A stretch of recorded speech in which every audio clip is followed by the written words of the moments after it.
5월, 6월이 되면서는 이별수, 헤어짐수, 사랑과의 정리수 이런 것들이 조금 있는데 장사나 사업하시는 분들 같은 경우에는 거래처가 조금 변동이 된다든지 내가 같이 일하는 어떤 직원들의 좀 변화 이제 5월, 6월에는 멀리 가시지 않으셨으면 좋겠어요.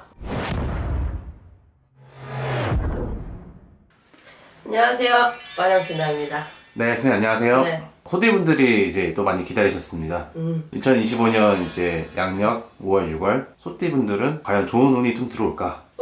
그래도 소띠분들이 제가 을사년 들면서 그래도 그 전에 왜 3재, 5재 막 이렇게 오신 분들이었잖아요. 근데 그래도 이제 좀 많이 풀려서 올해 괜찮습니다 라고 말씀을 많이 드렸었는데 네. 5월, 6월이 되면서 사실은 조금 아직 조금 안 좋으신 분들은 건강 쪽, 좀 내가 좀 다치는 수, 넘어지는 수, 아픈 수 뭐 이런 것들이 그 전에 조금 있었던 분들이 꽤 많거든요. 다른 쪽으로는 괜찮은데 근데 이제 5월, 6월이 되면서는 건강은 조금 많이 회복이 됩니다. 건강은 많이 회복이 되나 어떤 면이냐면 좀 이런 게 있어요. 이별수, 헤어짐수, 사랑과의 정리수 이런 것들이 조금 있는데 네. 근데 이것도 또 개별마다 조금 차이는 있겠죠, 여러분들. 근데 이제 전반적으로 이제 소띠만 놓고 봤을 때는 이런 경우 있어요. 이별도 부부간에 이혼수다 이렇게 보여지는 게 아니라 남편이 아니면 와이프가 멀리 출장을 가게 된다든지 국내에 있다가 해외로 좀 발령이 나신다든지 좀 멀리 발령이 나 이런 약간 그런 이별수인 거죠. 그러니까 뭐 내가 이혼을 해서 완전히 여기랑 탁 깨지는 그런 거라기보다 조금 멀리 떨어지는 수라고 해야 될까요? 그런 수가 조금 있습니다. 근데 그건 이제 상대편을 봐서 이게 좋은지 나쁜지는 사실은 정확한 건 상대를 같이 봐야 정확하지만 그렇게 나쁜 이별수라고 보여지지는 않습니다. 그래서 조금 떨어져서 좀 지내야 할 수밖에 없는 그런 좀 연세 있으신 분들은 자손하고 조금 떨어진다든지 그 서로를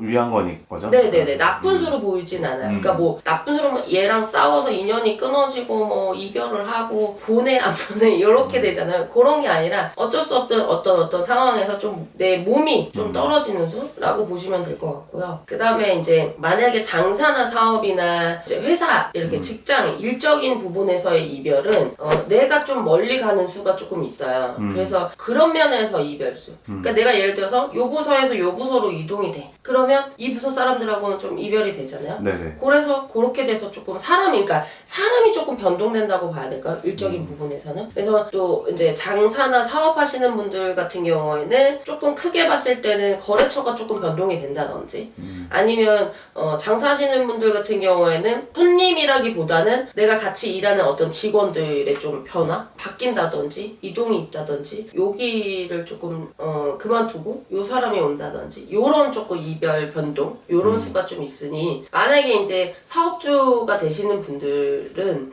조금 이 사람을 어떻게 좀 정리를 해야 되나 말아야 되나 고민이시라면 사실 조금 하시기를 좀 추천을 해요. 그래서 좀 변동을 보시는 것도 괜찮을 것 같습니다. 그렇지 않으면 이게 조금 더 지나서 이제 묵혀둬 버리면 이게 이제 오히려 안 좋은 이별로 더 바뀔 살해날 수 수 있는 있어요. 거니까. 네네네네. 그래서 그런 좀 고민이 있으신 분들의 경우에는 빨리 그때 선택을 하셔서 변화를 줘보시는 걸 좀 추천을 드리고요. 그 다음에 이제 소띠분들 이제 5월, 6월에는 멀리 가시지 않으셨으면 좋겠어요. 뭐 여행이나 그쵸. 이런 이제 것들. 날씨도 네. 좋아지고 막 꽃 피고 막 난리 났잖아요. 지금도 네네. 막 꽃이 다 폈더라고. 근데 이제 날씨가 좋아지고 이러면 사람들이 뭐 활기차지기는 하죠. 근데 이제 제가 그 건강수나 이제 좋아지신 분들도 있지만 좋아졌다고도 다시 조금 이제 다칠 수 있는 그런 네. 수가 아직까지 좀 올해까지는 조금 그런 게 있거든요. 네. 그래서 특히 이 5월, 6월에는 좀 멀리 가까운 데 이렇게 바람 쐬고 괜찮아요. 근데 이제 뭐 해외여행을 가신다든지 아니면 뭐 서울에 있는 뭐 부산 어디 뭐까지 장거리를 가시는 걸 좀 추천하지 않습니다. 왜냐면 거기 왔다 갔다 하는 길에 뭐 먹을 거로 탈이 나든지 간단한 접촉사고라도 나든지 그런 수들이 조금 있기 때문에 그런 것들 좀 조심을 하시면 좋을 것 같습니다. 그 외에는 좀 크게 들어오는 거는 없어서 그것만 좀 조심을 하시고 금전이나 이런 부분들은 지금 5월, 6월에는 굉장히 팍 하고 튀기는 시기는 아니거든요. 네. 아까 말씀드렸듯이 사업주나 뭐 이런 분들은 좀 정리가 되고 이렇게 사람이 변화하는 시기이기 때문에 특별히 나쁘다, 특별히 좋다라고 할 수는 없지만 정리가 되면서 네. 이제 좀 바뀌는 시기이기 때문에 이때는 조금 불안정하잖아요. 그래서 금전은 좀 그래도 그냥 유지되는 정도라고 보여지고 있고 사람이 좀 바뀌면서 내 마음이 바뀔 거라고 봐요. 생각이 바뀐다? 그러면서 좀 괜찮지 않을까라고 보여집니다. 그러니까 정리정돈은 하면서 좀 조심할 건 조심히 해가는 시기. 네네네네. 1년 중에 조금 안 좋다라고 한다면 요 시기. 어... 요 시기 소띠분들한테는. 네. 1년 중에 언제가 제일 안 좋아요 한다면 띠면 가지고 하면 요 시기가 조금 불안정한 시기예요.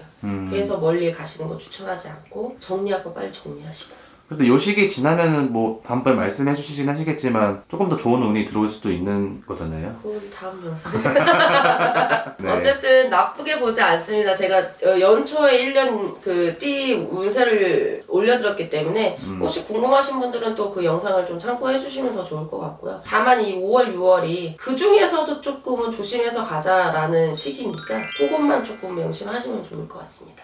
감사합니다.